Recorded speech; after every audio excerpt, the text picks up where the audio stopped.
You're watching Utah's #1 news channel. This is 2 News at 5.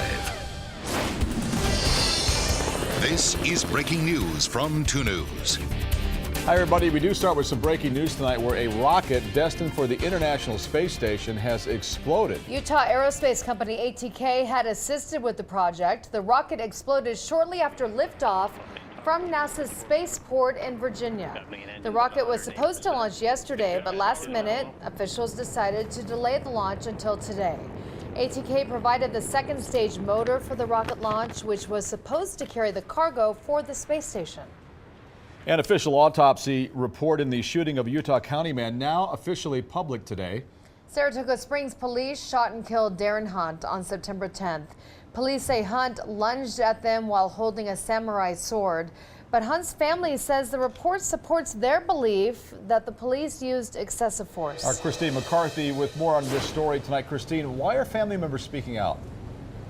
Well, Mark, they believe this report and the independent autopsy that they released just about a couple of weeks ago show the truth about what actually happened on September 10th to their son. And they say they want to get that information out as well as to encourage other potential witnesses to come forward with info. How could he with a sword come to a gunfight?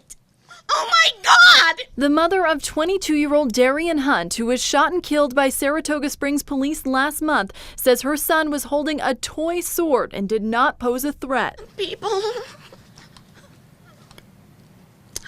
are trying to justify killing my son. He had to have been drunk. He had to have been on drugs. So that means a cop can kill him, but he wasn't.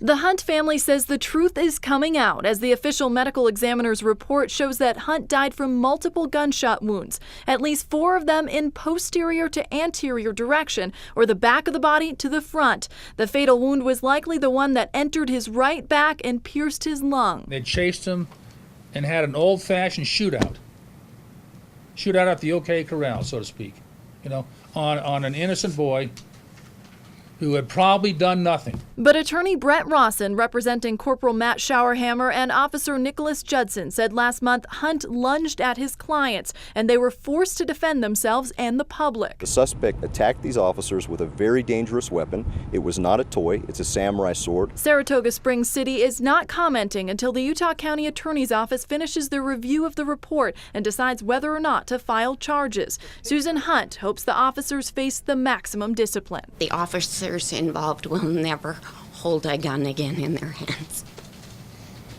Now, the Utah County Attorney's Office is expected to take about a week to look at this report. They just got it recently, they said, to analyze it and to meet with investigators to decide whether or not to file charges. We did reach out to the attorney representing both of these men. He did not speak to KUTV 2 News this time. Now, as for Bob Sykes, the family attorney, he says that he has already requested that the Department of Justice look into this case, as Susan Hunt believes that police were more aggressive toward her son because he's black. Of course, police deny that charge. Back to you guys. All right, Christine McCarthy, thanks. A high school in Eureka has suspended a student for bringing a gun in his backpack to school. The superintendent of the Tintic School District says police were called in to Tintic High in Eureka yesterday after administrators found that the student did have a gun. The school was locked down for a brief time, and administrators took the gun away with no problems. The gun was not loaded. The superintendent says automatic suspension is the policy for bringing any sort of gun to school. Well, 2 suspects who led deputies on a high-speed chase before a fiery crash in Helper have been identified. Authorities believe 25-year-old Takatulata Fa'alua of West Valley and 34-year-old Nelson Sosi from Arizona were running from police because they had warrants out. Deputies were responding to reports of a bar fight last Friday when a Dodge Magnum fled the scene, leading police on a high-speed chase on Highway 6. The suspects were killed when they later went airborne and crashed into the side of a house. Fa'alua had warrants for DUI and assault, and Sosi had a warrant out of the state of New Mexico for cruelty towards a child. And the victim in a deadly crash in Bountiful yesterday has also been identified. 64-year-old Bill Witzman of Layton was killed after his BMW collided head-on with a truck on 500 West near 600 North. Witnesses told police Witzman had been speeding and weaving in and out of lanes before he drifted into oncoming traffic and crashed. Police investigating to see if there might have been some type of medical problem that ended up leading to this fatal accident. In national news, President Obama addressed the battle against Ebola today, saying that health workers should be supported. This after Dallas nurse Amber Vinson, who caught the virus while treating Thomas Duncan of Liberia, is now out of the hospital. President Obama has told his Ebola team that government policies should not discourage healthcare workers from going to West Africa to fight this virus. They're doing what it takes to make sure that medical personnel and healthcare workers from all countries have what they need to get the job done. And the good news is that it's starting to have an impact. Tomorrow, the president is meeting with U.S. healthcare workers involved in this fight against Ebola overseas. Residents in the southern Utah town of Enoch are facing a tax increase of 113%. Well, city taxes there have not been raised in 45 years, but locals are still fighting to keep taxes down. Southern Utah reporter DJ Bullerjack live in Enoch on this story. And DJ, will residents get to vote on this issue? Oh, definitely, yeah. Residents will get a chance to vote, and that vote will take place November 4th, just about a week from today. And this all began because a group of people who are against this increase decided to create a petition. 113%, no matter what they say, is it's just too much, too fast. Many think the increase is too much. Ultimately, I think it's a prudent increase. It could be an added $10 to $20 to the Enoch City property tax. But you're probably thinking, well, 113%? Why? According to the city, taxes in Enoch City haven't been raised in over 45 years. And those for Prop 9 increase, like Cordell Morris, say that services around the city, like the police department, will suffer if it doesn't pass. The Enoch Police Force is the highest budget item within the general tax fund. We want to protect our safety, our quality of life. Those who don't think it's necessary to reach a bit deeper into their wallets, like Jim DeLagle, says that there are some who simply can't afford it. A lot of people are just trying to get by. Economy still hasn't improved. I'm cutting back my budget. As for the services, DeLagle says cut what's necessary. I'm a retired police officer, and I do care about the police force. I think they do a good job. However, it's a luxury to have a force the size of the one that we have. The timeline for this fight has stretched to about a year, and it's even tarnished relationships along the way. I just had a friend text me today and said, well, I just lost 2 of my lifelong friends over this issue. Right now, with how things are going, Morris says he's feeling confident in the outcome. I just want to see our community thrive. It's a nice little town, and I think this will help maintain and improve things over time. DeLagle says he's confident as well. It's going to boil down to those who want more of a city with sidewalks and nice curbs, and those who want horse trails. I mean, it's a clash of 2 different groups. If the vote passes, the city is actually looking to get about $300,000. If it doesn't, things will stay the same. Back to you. All right, DJ, thank you very much. Well, taxes may not be going up, but the governor wants to raise money for education. This after testing criteria yesterday showed many students are below standard and are failing. Our Rod Decker with more on the story tonight. Rod, how does the governor's plan raise money to help education here? Well, he's not sure. He says the best way would be to grow the economy. He says maybe some cuts could be made in other programs. What he doesn't want is a tax increase. We're 50 out of 50. We're certainly not just throwing money at education. Governor Gary Herbert spoke to educators and noted Utah is last in America in school funding. And speakers noted while Utah kids score about average, Utah has declined in comparison to other states.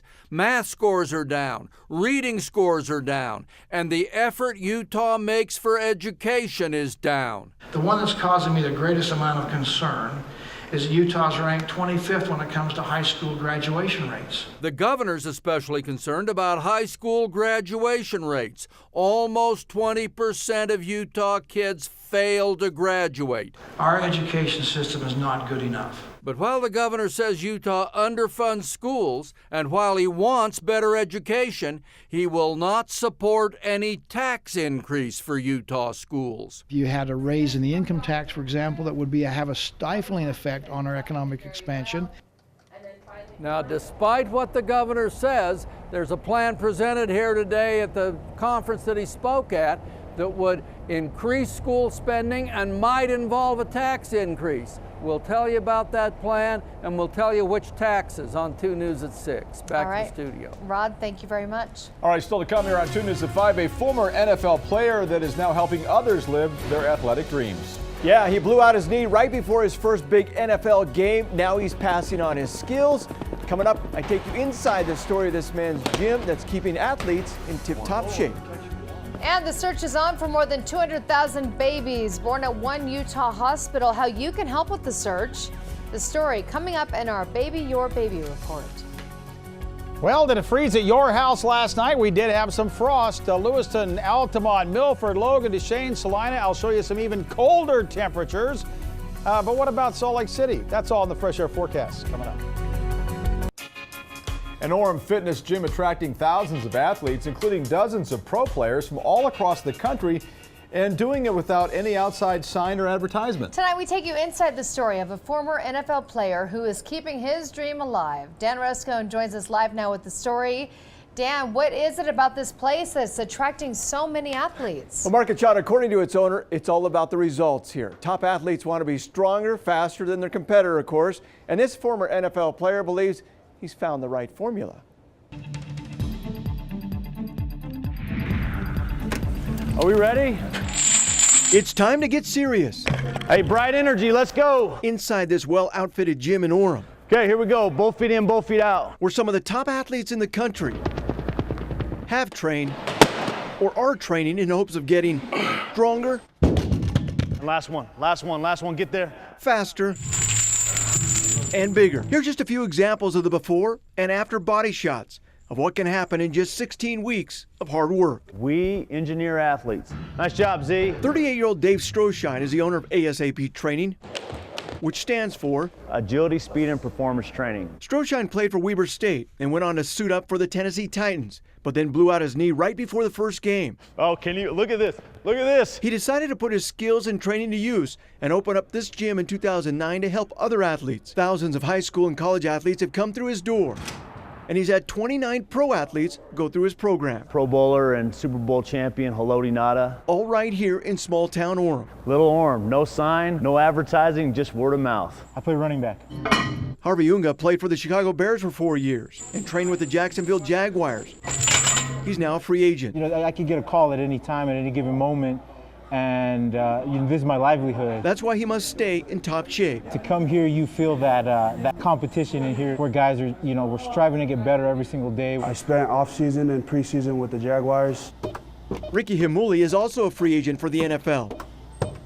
He says at this level, you can't afford to slack off. It's crazy. Obviously, it's the best of the best that play in the NFL. Competition level's really, really high. But before you ever step into a weight room and pump some iron and jump into agility training, it all starts with an individualized screening of where you're at and where you want to be. Raise it overhead, and then I want you to squat as low as you can. Now squat. Any pain? Heel at the 16. Head touches the stick.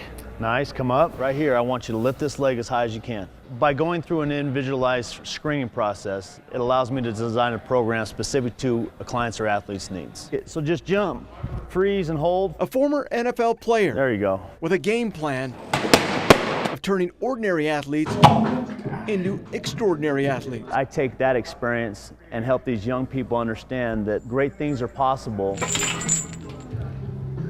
Yeah, great things can be possible there. Now, Dave's program also includes a major nutrition overhaul for many of these athletes. Of course, you got to be eating right.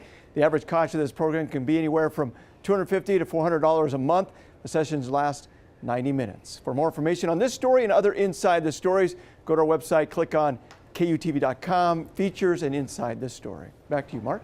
Was that your foot there in that? It was the camera angle. It just made it look bigger. What did you call me, the Elephant Man or something? Yeah, you have a very, that was, because you're not that tall, but that was. Yeah, it was. You're right. It was the camera angle. It was the camera angle. Yeah, I was hoping the camera angle would make my muscles look bigger, but apparently that didn't work. Well, I did notice he was flexing. Did you see that? He was definitely flexing. That's how I normally am. Okay, yeah, right, Dan. All right, thank you, Dan. A Utah hospital needs your help. Employees there are looking for every single person that was born at the hospital since it first opened its doors 75 years ago. We're talking about more than 200,000 people. Christina Flores tonight has more on this search and how you can help. The baby search is something fun, I think. You are being asked to join a baby registry, but not for a baby shower. Utah Valley Regional Medical Center is looking for anyone who was born at their hospital in the past 75 years. We'd like to find all of the babies that have been born here at Utah Valley in the last 75 years. Julie Jones is a mother-baby nurse at Utah Valley Regional Medical Center. In her 20-year career here, she has seen a lot of babies born at the hospital. In the last 75 years, more than 240,000 babies have been born at the hospital since it first opened its doors. And a lot has changed since the very first baby was born. Things have changed a lot. We've seen a lot of changes in the nursing outfits to the way we do babies. Yes, there has been a lot of change. The hospital is now trying to track down every single person who was born here in the last 7 decades. So far, about 16,000 people have joined the registry, and there are still a lot of people the hospital wants to hear from. We'd like to see our registry grow from 16,000 to a lot more. And I know there are a lot of babies that have been born here, so yes, get on and get them registered, and it will be fun. Christina Flores, 2 News. The very first baby at Utah Valley Regional Medical Center was born on September 18th, 1939. We do have a link on our website if you'd like to add your name and birth date to the registry. Just go to KUTV.com and then click on the baby or baby link. What are you guys laughing Well, that was about? actually Sterling in 1939. We did trace it back to him, but that's right. I said that in disbelief, like that was a very long time ago. It was a very long time ago. Sterling was born there in 1939. We've been able to verify that. So he's the first one that we've been able to find, but there'll be others. Mark, I bet you're still looking forward to that extra hour of sleep on the weekend, aren't you? I am. That's 1 extra hour I can ride my motorcycle. Except it'll be probably raining on Saturday. Oh, no. Yeah, it'll probably be raining. We have a storm system this way for the weekend. And this morning, the skies were clear, but alas, it did not freeze at the Salt Lake Airport. Got close, 33 degrees, but check out some of our weatherbug stations. How about Evanston? Aspen Elementary School down to 17 degrees this morning. It was 19 in Eden. 20 in Moroni, Camas down to 20 degrees. Panguitch also down to 20 degrees this morning, so it was pretty chilly, but look at those nice temperatures this afternoon. Nice recovery back into the 50s and 60s. And across the valley right now, well, the mountains are starting to look pretty brown as most of the leaves are off the trees. The temperature right now is hanging out, well, pretty nice, upper 50s this afternoon. 58 degrees, a little northwest wind at 7, 21% our humidity. The pressure's way up there and still rising, 30.23. And we have a couple of nice days coming our way. 59 was the official high, right where we should be. And that overnight low, just a few degrees below normal. 23, the record back in 1970. So kind of chilly there. 58 degrees in Salt Lake City, 55 in Provo, 57 in Price, 63 in Monroe. 73, what a great day down in St. George and Kanab, also 73 degrees. Page, Arizona, 73 degrees. All right, here's our weekend storm. It's still out here. It's still churning around. Now remember, as these storm systems approach the West Coast, they can really change their personality. They can take a southerly route. They can take a northerly route. They can split in half. We're still watching this one to see where it exactly ends up, but it does look like we are going to see stormy weather headed our way. But until then, we've got beautiful weather. There's a little weather disturbance moving through the Pacific Northwest. That'll bring some high clouds to us on Wednesday, but other than that, we're looking for some really nice weather across the entire state. Lots of sunshine. 65 in Ely. Still some cold temperatures tonight, down in the 20s and 30s. Manila down to 31. Eastern Utah, Moab down to 41, Castledale 32, Price 32, so more freezing temperatures there. 34 in Monticello, Blanding 37. Southwestern Utah, we're seeing highs in the 70s. across the southern deserts. Very nice. 66 in Salina, 64 Fillmore. And 20s and 30s across the West Desert for overnight lows. Park City down to 26, but up to a nice 56 tomorrow. This is really some nice weather that we've been seeing, even though every once in a while, every few days, we get a little bit of a hiccup in the temperatures. It's still a very nice fall. 8 a.m., 25 degrees. That's the mountains. 42 degrees for the high temperature tomorrow. And still no snow in the mountains as far as the ski resorts are concerned, but I think this weekend that will all change. 79 goes to 80. Not a lot, but it's going to change. I think we will see some snow in the mountains. 80 on Friday for Halloween down in southern Utah. That's going to be fantastic. 37 the overnight low tomorrow morning along the Wasatch Front. The skies will be crystal clear.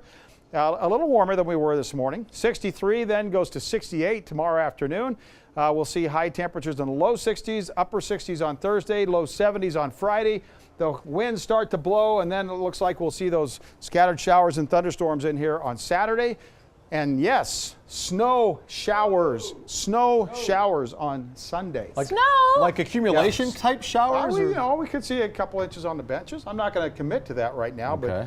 But like I said, the personality changes. Yes. But you do get an extra hour of sleep. Yes. Yeah, so you sleep in, stay in bed, and watch the snow come down. Maybe. Good idea. Shauna's got the weekend plans. Yeah, she does. All right, Sterling, thank you so much. We'll be right back. What are you looking Lowe's for says they have the answer to make your home improvement shopping easier. Robots. The automated robots named Oshbots zoom around the store, helping customers find products that they're looking for. The Oshbots will be installed in the stores, all of the stores, in late November. Who needs people anymore? Robots can do it all for you, right? I think that's true. Yeah, I tend for.